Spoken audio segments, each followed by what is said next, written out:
Знайти роботу та не відвідувати місця, де продають алкоголь. Це запобіжний захід у вигляді особистого зобов'язання. Його, власне, обрали водієві БМВ Ростиславу Храпачевському, який став відомий після трагічних перегонів з поліцією. Сьогодні Голосіївський суд столиці зобов'язав хлопця не відлучатися з населеного пункту, в якому він зареєстрований і проживає, без дозволу правоохоронних органів. Прокуратура ж вимагала цілодобового домашнього арешту. Наразі його дії розцінюють як опір поліцейському при виконанні ним службових обов'язків.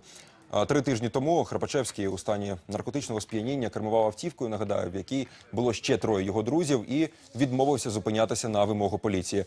Під час переслідування поліцейські відкрили вогонь, аби його зупинити, і застрелили у результаті 17-річного пасажира. Патрульного, чий постріл був фатальним, взяли під арешт на 2 місяці.